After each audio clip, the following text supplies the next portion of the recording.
నమస్తే అండి, ఎలా ఉన్నారు అందరూ? బాగున్నారా? నేనైతే బాగున్నానండి.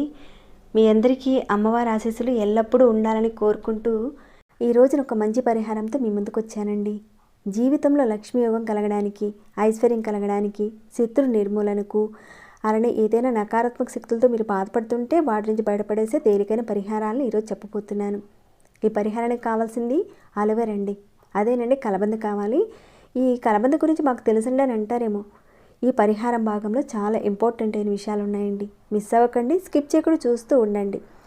అయితే ఈ కలబంద గురించి ఒక 2-3 పరిహారాలు అయితే చెప్పానండి ఇంతకుముందు ఛానల్లో. అలానే అనేక రకాలైన సమస్యల మీద కూడా చాలా పరిహారాలు ఉన్నాయి. చూడని వారు ఉంటే కనుక ఛానల్కి వెళ్ళి చెక్ చేయండి. మీ సమస్యను బట్టి ఎంచుకుని ప్రయత్నం చేయండి. నమ్మకంతో చేయండి, అపనమ్మకంతో మాత్రం మొదలు పెట్టకండి. ఇక లైక్ చేయని వారు ఎవరైనా ఉంటే కనుక లైక్ ఇవ్వండి. మీరు ఇచ్చే లైక్ వల్ల 10 మందికి ఉపయోగపడుతుంది. వారు కూడా చూసి చేసుకోగలుగుతారు. అలానే నాకు కాస్త సపోర్ట్ ఇచ్చిన వారు అవుతారు. సబ్స్క్రైబ్ కాని వారు, కొత్త వారు ఉంటే ఛానల్కి సబ్స్క్రైబ్ చేసుకుని ఆల్ అనే ఆప్షన్ని ఆన్లో ఉంచుకోండి. ఇక డైలీ వాచ్ చేస్తూ ఉండండి. మీకు నోటిఫికేషన్స్ అనేటివి ఎక్కడ మిస్ కావు. ఇక్కడైతే ఒక 2-3 పరిహారాలు చెప్తానండి. ఎవరికైతే ఈ సమస్యలు ఉన్నాయో తప్పకుండా చేసుకోండి. ఈ అలోవెరా అనేది మనకు ప్రతి చోట దొరుకుతుంది. దేనికని స్పెషల్గా మనం నీరు పోసి పెద్దగా పెంచనవసరం లేదండి. అలా కుండీలో పెట్టి 4 రోజులకోసారో 3 రోజులకోసారి ఇస్తే సరిపోతుంది. ఆటోమేటిక్గా పెరుగుతుంది.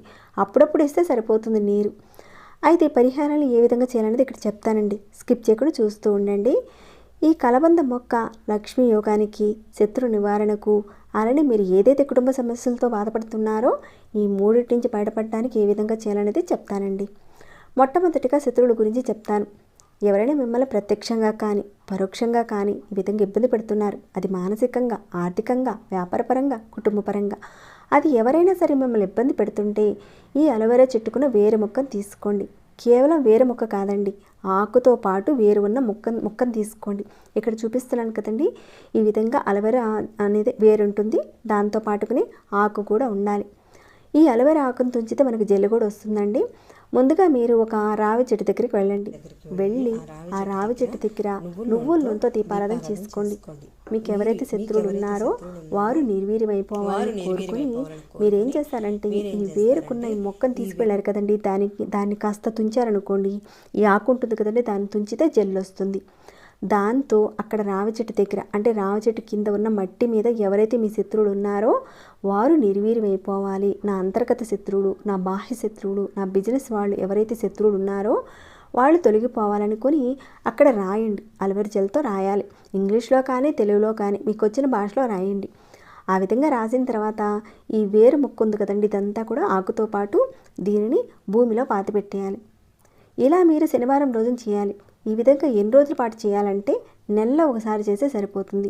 మీరు నెల చేయొచ్చు, లేదంటే మాకు అవకాశం ఉంది అంటే కనుక ప్రతి నెల చేయొచ్చు, లేదా ఎప్పుడో ఒకసారి చేయండి.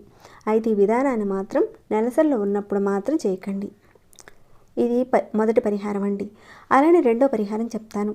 మనకు డబ్బు రాబడి కోసం, అలానే వచ్చిన డబ్బు నిలబడడానికని ఈ పరిహారం చేసుకోవాలి. మీరేం చేస్తారంటే కలబంద చెట్టుకు పూలు పూస్తాయండి. ఆల్రెడీ మీరు చూస్తూనే ఉన్నారు కదండి, ఈ విధంగా కలబంద చెట్టుకు అనేది పూలు పూస్తాయి. చాలామందికి తెలిసిన విషయమేనండి. ఇంట్లో ఉన్న కలబంద చెట్టుకు పూలు వస్తే చాలా మంచిదండి, ఇంటికి మంచిదని చెప్తారు. మీలో ఎంతమందికి కలబంద పూలతో చేసే విధానం తెలుసు అనేది కూడా చెప్పండి. ఇంకా ఇంతకుముందు కానీ ఇప్పుడైనా సరే మీ ఇంట్లో కలబంద మొక్కకు పూలు వచ్చాయనేది కూడా కామెంట్లో చెప్పండి. అలాంటి అద్భుతమైన ఈ కలబంద పూలతో ఒక పరిహారం అయితే చెప్తాను. ఈ కలబంద పూలను మీరు శుక్రవారం రోజున ఒక 11 పూలను తెచ్చుకోండి. ఒకవేళ మీ కుండీలోనే అలోవెరా చెట్టుకు పూలు పూస్తే కనుక వాటి పూలు ఒక 11 తీసుకోండి. మీ పూజా మందిరంలో ఎర్రటి క్లాత్ కొత్తదనేది తీసుకోండి. దాని మీద ఈ 11 పువ్వులు పెట్టి ఆ పువ్వుల మీద ఆంజనేయ స్వామి యొక్క సింధూరాన్ని వేయండి. వేసిన తర్వాత మీరు లక్ష్మీ అమ్మవారి యొక్క నామాన్ని కానీ, అష్టోత్తరాన్ని కానీ, శతనామావళి కానీ ఏదైనా సరేనండి చదవండి. ఓం శ్రీ మహాలక్ష్మీ నమః అనే ఈ విధంగా మంత్రాన్ని ఒక 108 సార్లు అనుకున్న తర్వాత ఆ ఎర్రటి క్లాత్లో ఈ పువ్వులన్నీ ఉన్నాయి కదండి, వాటన్నిటిని కూడా ఒక మూటగా కట్టేయండి. తర్వాత ఈ మూటని మీరు ఎక్కడైతే డబ్బులు దాచుకుంటారో ఆ ప్రదేశంలో పెట్టండి. ఏదైతే ధనం నిలబట్టలేదనేవారు ఆ ధనం అనేది నిలబడుతుందండి. దీనినైతే మీరు శుక్రవారం రోజున చేయాలి. అలానే మరొక పరిహారం చెప్తానండి. మేము ఏ పని చేసినా మాకు కలిసి రావటం లేదు, మా ఇంట్లో ఏదో నెగిటివ్ ఉంది, మా ఇంటి దగ్గర పూత ఉంది, మా ఇంట్లో వాళ్ళందరూ కూడా కొట్టుకుంటున్నారు, చాలా భయమేస్తుంది అన్నప్పుడు మీరేం చేస్తారంటే ఒక గురువారం రోజున ఆ చెట్టుకున్న పువ్వులు ఒక 5 తీసుకోండి. ముందుగా మీరు మీ పూజా రూమ్లో చక్కగా నారాయణ ముందు కానీ కృష్ణుడి ముందు కానీ ఒక కొత్త ఎరుపు రంగు క్లాత్ పెట్టండి. పెట్టి ఈ 5 పువ్వులు పెట్టి గంధాన్ని వేసి సాంబ్రాణి ధూపం చూపించి ఆవు నెయ్యితో సోమవారం ముందు దీపారాధన చేయాలి. ముందు పరిహారం భాగంలో శుక్రవారం చేసి సింధూరాన్ని పెట్టడం జరుగుతుంది, కానీ గురువారం పరిహారం భాగంలో గంధాన్ని పెట్టాలి. ఈ విధంగా క్లాత్లో పెట్టిన ఆ 5 పువ్వుల్ని మూటగా కట్టి మీ ఇంటి దర్వాజా గుమ్మడికాయను ఎక్కడైతే కడతారో తెలుసు కదండి, ఆ బయట వైపున మేకు లాంటిది ఉంటే కనుక అక్కడ కట్టండి. మీ ఇంట్లో ఏదైతే నెగిటివ్ ఉందో, జనాలు ఏడుపుల వల్ల కానివ్వండి, కుటుంబ సభ్యుల మధ్య గొడవలు పడుతున్నా దాని నుంచి అనేది మీకు రక్షణ అనేది కలుగుతుంది. దీనిని అయితే సంవత్సరం వరకు అలానే ఉంచుకోవచ్చు. అయితే కలబంద మొక్కను మన ఇంటికి తెచ్చుకొని ఎప్పుడు నాటాలంటే గురువారం రోజున తెచ్చుకుంటే చాలా మంచిదండి. అలానే మీకు దగ్గరలో కానీ లేదంటే నర్సరీలో కానీ మీరు గురువారం తెచ్చుకొని మీ ఇంటి కుండీలో నాటుకోండి.